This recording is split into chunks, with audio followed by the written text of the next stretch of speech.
Welcome, everybody, to another episode of the Dental Boardroom Podcast.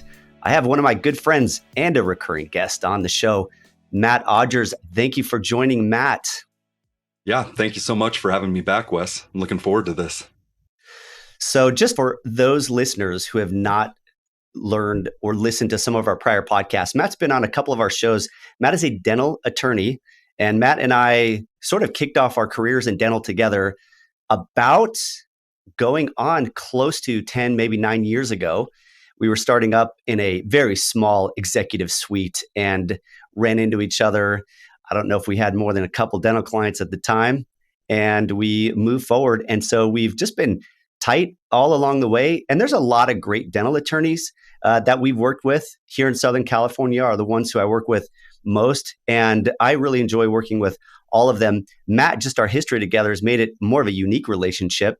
And so we really know each other's backgrounds, our skill sets, our knowledge. So I just love having Matt on the show. It's easy to talk through some of these points that we feel are valuable to our listeners.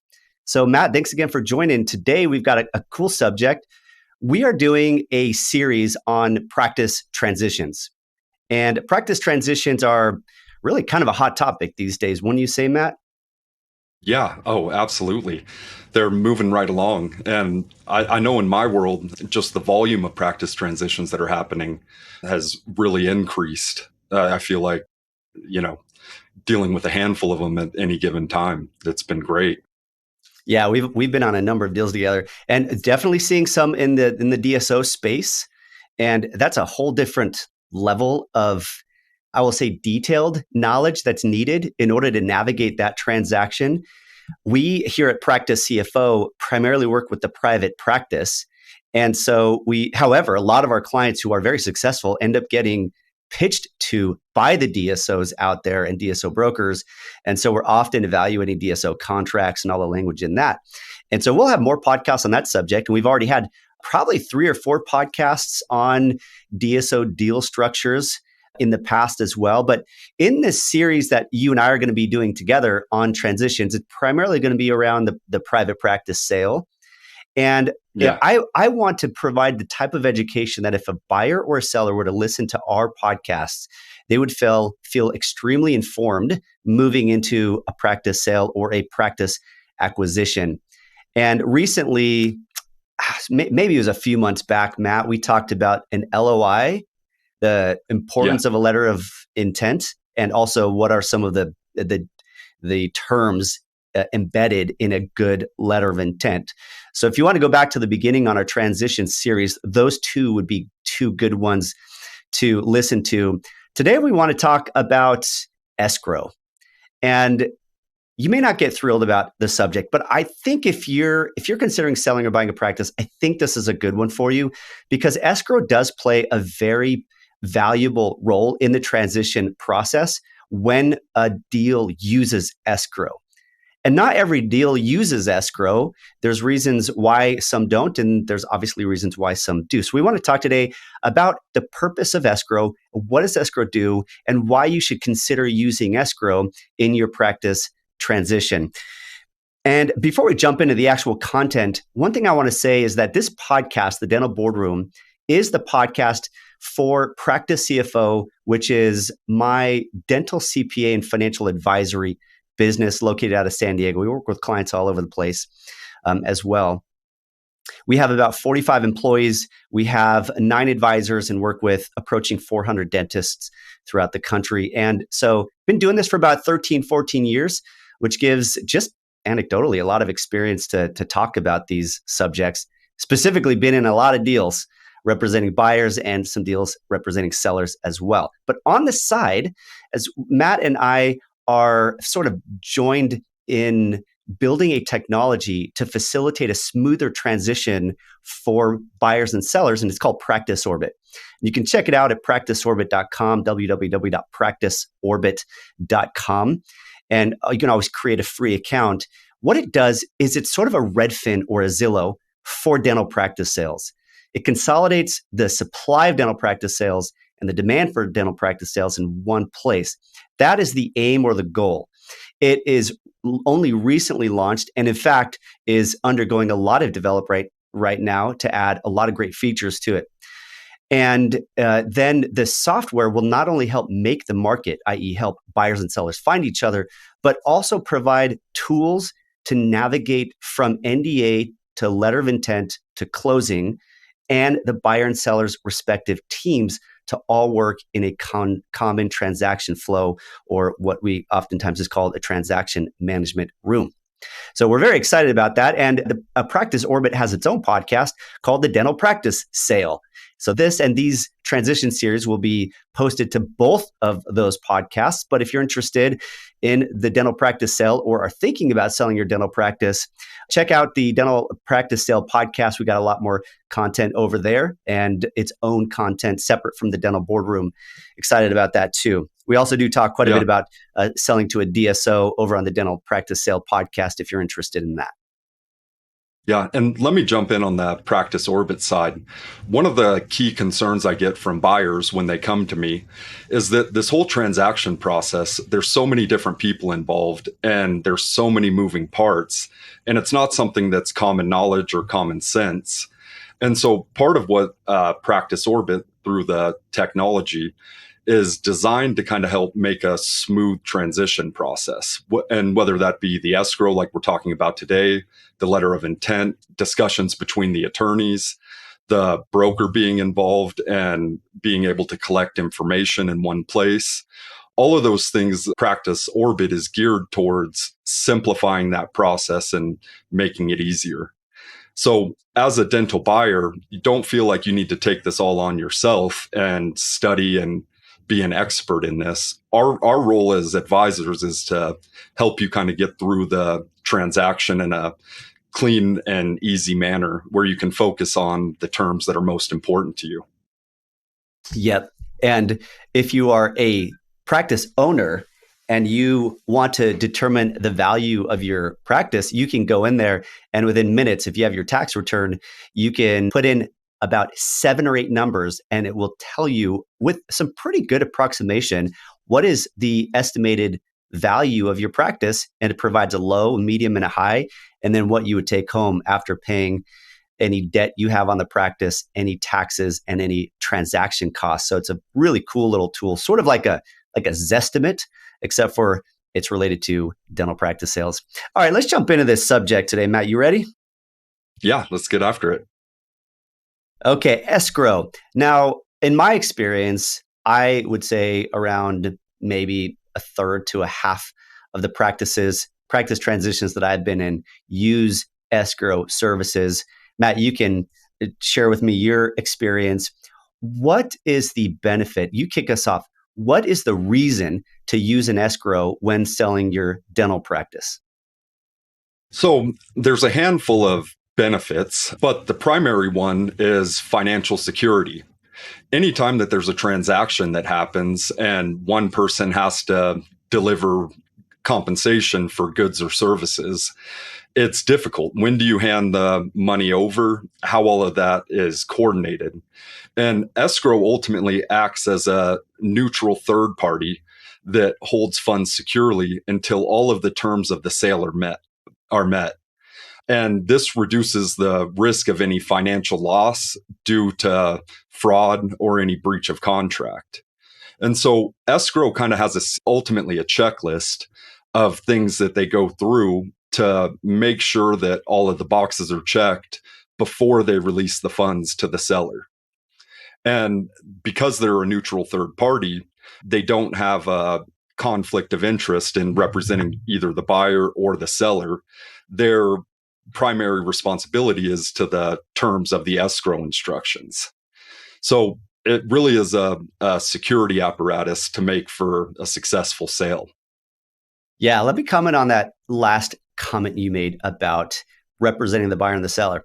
Most deals, who, Matt, is more represented, the buyer or the seller? So the buyer usually has a bigger team, I would say. Now, attorney-wise, both the buyer and the seller each have their own attorney. But on the buyer side, the buyer needs to go through the due diligence process and make sure that they're getting what they're paying for. So there's a whole list of due diligence that needs to happen. And some of the stuff is going to be handled by a practice consultant or by a CPA. Some of the stuff is handled by an attorney. But there's a handful of record searches and lien searches and things like that that escrow steps in and takes care of, which protects the buyer to make sure that there's nothing that was overlooked on the seller's side. Yeah, and I think that's what I want to drive at for a moment. I will say in broker deals, it has felt to me that the seller generally gets more attention because they're supposed to be brokering between a buyer and a seller, but really they end up representing the seller because they're paid by the seller. And so they want the price to be higher. They want it to move faster. They don't want due diligence to drag it out. They just want the deal to close, they get paid, and they move on to the next deal. Now, it's not a criticism of brokers. That's the nature of any brokerage, whether that's real estate or stock or dental practice sales. That's that model. But in that case, brokers aren't necessarily looking out for the best interest of the buyer, because if they do and something slows it up or causes the buyer to back out, well, now that broker doesn't get paid because guess what? The broker's only paid if it sales. So there's a huge conflict of interest there between the broker and the buyer due diligence. So the escrow, on the other hand, gets paid a fixed fee. And whether or not the deal closes, they may not get their full fee, but they're getting a fee whether the deal closes or not. And so the model is built in to try to remove some of that conflict of interest. So one of the purposes for escrow is they do a title search to verify that this is a legitimate company. It's on the records of the government, in the government records, in the department of at the state level. And also they review all public records to understand what obligations and claims are attached to this company. They don't do that for the seller. The seller doesn't really care about that. The buyer does. Now, most transitions are asset sales, which means we could do a whole podcast on this, but it just means that the seller is selling their assets like a garage door. They open it up and they sell their dental chairs and they sell their equipment and they sell their furniture, and anything above the market value of the tangible assets is called an intangible asset or goodwill. And that gets shifted over and bought by the buyer's corporation, which is a separate tax ID, a separate entity, and will operate separately. There are some claims on the seller's corporation that could move to the buyer's corporation and tax ID. Sales tax is a big one, I believe. Payroll taxes is a big one. And so the escrow agent needs to make sure that there's not a claim that could transfer over to the buyer in that search. So what am I saying in all this? The escrow does an important due diligence service for the buyer. And the buyer, therefore, has a larger representation. You could view it that way when an escrow is involved.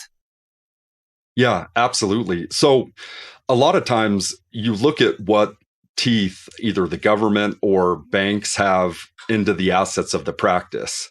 And because like you mentioned earlier, that most practice transitions are through an asset sale, a lot of times the assets are used as collateral on outstanding loans or potentially as collateral if a tax payment was missed by the seller. So escrow goes through and makes sure that there's none of that outstanding, to where after the purchase that no other third party can come in and lay claim to the assets that were purchased by the buyer. And that saves the buyer, because the buyer, through the purchase agreement, will have remedies against the seller. If the seller misrepresented something, they could have a breach of contract. But that doesn't protect them if somebody comes in and makes a claim to the assets that they just purchased. And while they may be able to dispute that, just the process of disputing it, you're already losing. So escrow is going to make sure that the assets are being transferred free and clear of all liens and any third-party claims, so that when the buyer steps into the practice, they're the sole owner. Yep. I also think you mentioned that they help protect funds. So there's really 2 points when funds are being transferred to escrow or out of escrow. The first, and you don't see it very often. I've seen it a few times, but it's something that I think should happen more often. And Practice Orbit, this is a part of the Practice Orbit process for transitions going through practiceorbit.com, is the buyer will provide earnest money when the letter of intent is signed. And that earnest money will go into a newly opened escrow account that the escrow company can protect, meaning that the seller doesn't have access to it. And the escrow only releases it either back to the buyer or to the seller, depending on what happens in that transaction. Let's talk for a sec about earnest money in the escrow process, why you and I are probably advocates of this. Now, you can differ in your opinion, but and I want to hear it. But here's why I'm an advocate for it is we want to be serious about this. When the letter of intent goes in, people are starting to pay money for teams. You now hired your accountant, put some money in your CPA, you hire an attorney, some money's going on there. There's a lot of time that people are putting into this now, collecting documents, getting loan approvals, setting up escrow, maybe some money going to the escrow company in the beginning. There's a lot of flurry of activity going on once that letter of intent goes in. And if you back out, if the buyer or the seller backs out, then there's a lot of wasted effort and a lot of wasted money. Now, the seller has a natural incentive to not back out because the seller is about to land a big chunk of money when it closes. So there's a built-in incentive for the seller to move forward to close on the deal. The buyer, if the buyer backs out, they don't lose anything. They just back out and move on to the next. And letters of intent in most states are not binding, so it doesn't force the buyer into the close. And so a lot of buyers can take for granted that, or they will leverage that benefit at the expense of a lot of people who put in a lot of time, including the seller who took it off market during that period of time. So what this does is it puts skin in the game and forces the buyer, when they sign that LOI, to say, I'm very serious about this enough to where I'm going to invest myself in a team, and I know the seller is going to do the same. During the due diligence period, they can back out and get that money back, is usually how the language is in the letter of intent. Because something uncovered in the due diligence says, you know what, now that I've looked under the hood, this isn't the practice I want, and they can back out. But once the due diligence is done, at that point, that money is forfeited if the buyer backs out, and it reverts over to the seller for at least slightly mitigating what was their cost and their time lost from that deal. Matt, any comments, and do you think escrow money is a good idea in a dental practice sale? Yeah, absolutely. I completely agree with your analysis. And it does go to show that it shows the seriousness of the buyer to kind of start the transaction outside of just signing the letter of intent. But I wanted to jump back to the concept of the letter of intent and the terms. And I believe we touched on this in the last podcast. But within the letter of intent, if you're going to be using escrow, number one, the letter of intent should say that escrow is going to be used, that the parties agree to that. Number two, it should say that the escrow fees are going to be split between the buyer and the seller. And number three, if you have an earnest money deposit, it should state how much that's going to be. And then last, the letter of intent should talk about at what point that money becomes non-refundable to the buyer. And having all that in your letter of intent, that goes to escrow, and that's going to protect both the buyer and the seller with regards to the earnest money deposit that we're talking about. So escrow is going to use the letter of intent initially as their initial instructions with how to hold that money and when and who to release it to in the event that either the transaction succeeds or the transaction is derailed and not completed. Yep, all great points. I think the details of that earnest money in the escrow need to be very clear. Otherwise, it could easily be disputed whether or not that money should revert back to the buyer or not. So thanks for clarification on that. In the Practice Orbit built-in letter of intent, which we have one built into the system that Matt has helped to draft up, And we recommend all sellers and buyers who transact through Practice Orbit's technology platform use the built-in letter of intent because it does have that level of detail. Yeah, absolutely. But going back to your initial question, I think I got a little off task there, Wes. Is I do agree that that parties should use escrow and should use the earnest money more for the skin in the game. That I guess other than the skin in the game, it also is a way to reimburse the seller for their expenses outside of time. And when coming up with the amount of money that you want to put down, usually we talk about, okay, how much is the seller invested at this point? And will that deposit amount cover their investment if the buyer backs out without cause? Yeah, great comment there. If I were a seller, I am going to want to use escrow and earnest money. Even Yeah. if that's going to cost me, let's say escrow costs maybe $4,000.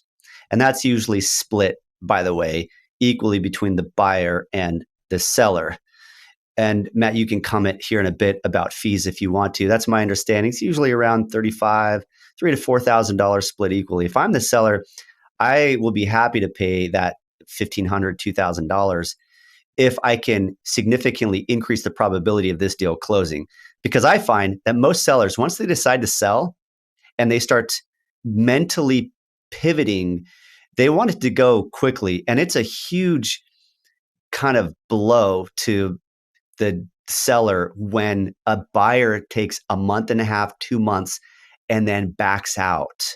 It's really discouraging because you're thinking, I got to go through this process again. I got to find a buyer that's going to take a month or two. And then we got to go through this process. Then what if I lose that one as well? So with Practice Orbit and just in general, we're trying to create with escrow, we're trying to increase the odds of that deal moving forward and closing for the seller. This is why I tell all sellers, I recommend you use escrow and we should do a earnest money deposit. Now, when escrow isn't done, I will say that banks do some elements of what escrow companies will do. And the reason why is the bank's about to hand over $1 million or whatever for the practice. That's a lot of money. So the bank is going to do their own title search. They're going to do some of their own due diligence to make sure that if they lend to this buyer, there's nothing going to come up later that's going to force that buyer to go bankrupt or have to sell the business and putting the lender at risk of not getting repaid. I just think the escrow does it earlier on in the process. And the escrow, I think, probably does it a little more thoroughly as well, maybe. Yeah, exactly. And like you said, Wes, the bank's motivation is they're doing just enough due diligence to protect their loan. And so escrow goes above and beyond that. So the bank's due diligence is there's a bit of self-interest there. And while it also benefits the buyer, escrow usually is going to go and do quite a bit of a deeper dive, which is excellent. Yep. Here's one more aspect. We'll name maybe one or two more points here, Matt, I think on escrow. Here's the final big one for me with escrow is that these practice sales can be a chaotic transaction. And I'm going to say that very literally. It can feel like total chaos because you have all these elements that need to get lined up in order for the practice to close. You've got the purchase and sale agreement. You've got the lease document. You've got to have due diligence done, both financial due diligence and what I call operational due diligence. There's a lot of language in the contract. There's insurance that banks generally require for the buyer to take out the loan, depending on the size of the loan, life and disability insurance. There's the buyer having to set up his or her corporation, getting ready with bank accounts and payroll. There's just a lot going on. And one of the most challenging aspects with a deal is just knowing who is doing what and where are we in the process. And what happens is I find is attorneys and accountants get extremely busy, really busy. And if somebody isn't tapping on their shoulder, sometimes it can be weeks before they pick up that baton to do their part in the process. And so this is why in the past, sometimes I've said, this is one of the functions that a good broker can handle is just making sure that the plays are being run and you're moving down the field. Now, in Practice Orbit, we have what's called a transition facilitator. And right now, her name is Erin. She does a great job at this and uses a tool to make sure everything moves forward. But the escrow also plays a valuable role in the management of the process and the timeline and moving it forward. Now, I wouldn't say that that's their primary job. It will still get stalled with an escrow agent, but they do have a software. All of them have a software, and the software will kind of have a timeline. And if they're good, it's going to help drive it forward. But that would be one of the other big value points to having an escrow, is just helping to keep a workflow moving in the transaction. Yeah, absolutely. And also the record keeping, having a centralized place. Escrow services generally provide detailed records of all of the transactions and communication that can be referenced when it comes time to file taxes or if there's legal questions after the fact. So that's another big benefit. Going back to the earnest money deposit, escrow can also help in regards to dispute resolution, because they're a neutral third party. If there's any disagreements or misunderstanding, the escrow agent is a neutral third party and can kind of come in and help with the resolution. And because they're holding the money, it's a lot more fair to both parties than if as a buyer you were to pay your deposit directly to the seller. That's going to be a tough one to get them to release it back to you. Yep. And speaking of releasing money, so one thing I said earlier, Matt, was there's two sort of junctures where money is being released upon conditions being met. The first one is the escrow money that the buyer puts in, and we've seen anywhere from $5,000. I think the most I see is probably 3% of the sale price. So if it's $1 million sale price, the buyer puts in $30,000. Oftentimes, buyer ain't got $30,000. We at Practice Orbit say $10,000 is a reasonable amount. Most associates can do it. And $10,000 is significant enough to them that it is skin in the game for them to be committed to that letter of intent and moving forward with the deal. But the second juncture in the escrow process where funds are released is when, of course, the sale proceeds are released to the seller. And this is obviously one of the most important things that escrow company does, is the bank will release the funds to the escrow company account first, not to the seller. And then the escrow company will make sure that all of the legal requirements for that deal to consummate are done, including a signed purchase and sale agreement, a clearing of the title search, things like that, so that when the buyer takes over ownership and the seller gets the money, it is a clean handoff legally between the two parties. So that is a conditional release of the funds. And then they prepare this escrow statement. If you ever bought or sold a house, you know what an escrow statement looks like. Let me just tell you that for me as a CPA, escrow statements are like gold. These transactions are complicated from an accounting standpoint. They're asset sales. And there's depreciation involved. There's depreciation recapture. There's a lot of tax implications to these things and accounting implications to these things. The employees are terminated from the seller and they're hired onto the new company. There's some payments for a vendor that are made that are prorated between the buyer and the seller during the month. And so when I get an escrow statement from the escrow company and they have already sifted through all of that and they give me this ledger that shows all of the transaction minutia, it is so much easier to get accurately the accounting and the tax done. So for that, that's maybe selfishly said, but that's one reason why I love using escrow, is getting that escrow statement when the deal is done. Well, and from the legal perspective, I feel the exact same way with regulatory compliance, especially in California, probably more so in California than a lot of other states. There's a lot of specific legal requirements for the sale of a dental practice.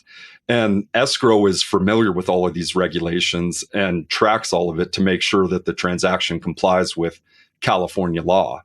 These are things like facilitating the IRS form, what is it, Wes? The 8594, the asset acquisition statement. That's right. Filing the filing the release from the Employment Development Department and Franchise Tax Board, which usually has to happen after the sale. It's not something that is released prior to the sale being completed. So escrow doesn't always stop right on the sale date. They make sure all of these things are done. A lot of times the escrow instructions in the purchase agreement will say these forms need to be filed within 30 days after the close. And escrow makes sure that that happens. Another big benefit, which when you're negotiating the purchase agreement, if there's something that, say, the buyer is not comfortable with or a risk, escrow can hold back a portion of the funds and release them at a future date to make sure that, and so escrow would be paid the full purchase price from the buyer, but they may hold, a percentage of that and release it to the seller after a certain condition is made. And it makes sure that everybody's protected. Yeah, Matt, that is valuable information. I didn't even think about that yet. We had a deal about a couple of years ago that's exactly what happened. It was a $50,000 holdback, and it was eventually released to the seller based on the seller meeting certain production goals. So that you don't see that very often, generally because sellers are sort of fading out, and they're not selling to ramp up, unless it's maybe a DSO, but they're selling to ramp down. But there are situations where having holdback like that makes a lot of sense. Yeah. And where I see it come up is when there's a loan payment that needs to be made, or the seller has a potential dispute that they've come to a resolution, but the final payment hasn't been made, that, the parties just want to make sure that it's not going to impact the buyer. And so as soon as whatever is outstanding is resolved, then the money's released. Yep. Matt, this has been productive. Those are all the benefits that I can think of. Again, I recommend escrow. I like it. It's a little bit of a cost, but I think it saves all around in time and in buyers backing out, and just creates a lot more organization. Any final comments, Matt? No, I think we kind of covered most of it. At the very beginning, we talked about how, a portion of deals that we do not have escrow. And I wanted to quickly touch on situations where escrow may be able to be avoided. And I don't necessarily recommend it in any case, but some scenarios where you might be able to avoid using escrow is when there's a direct transaction between two parties that have long-standing relationship and they've got a high level of trust. Or if it's a very small transaction of assets, if it's a chart sale for, I don't know, $30,000 or something like that, you might be able to avoid escrow if the cost of it's going to be prohibitive. But outside of that, I think it's always a good thing. I think it keeps everybody protected, and it gives both the buyer and seller peace of mind that the transaction is being handled professionally and that there's somebody overseeing to make sure that all the boxes are checked. Cool, Matt. Thank you for the final comments there. Just want to give everybody a heads up into our next two episodes. The first one will be on what the heck does an attorney do in a dental practice sale? And then the next one is what the heck does a CPA do in a dental practice sale? Our job isn't to make you attorneys or make you CPAs or make you an escrow company, but it's my strong opinion, working with dentists, that to be a great CEO of your own business and really your own financial ecosystem, you do need to speak the language enough to be educated as you're working with your team, so that collectively you are ultimately the decision maker and making good, smart decisions around your money. So Matt, we will see you soon. Thanks for joining, and thanks everybody for listening in to another edition of the Dental Boardroom and the Dental Practice Sale podcast. Yeah, thanks so much, Wes.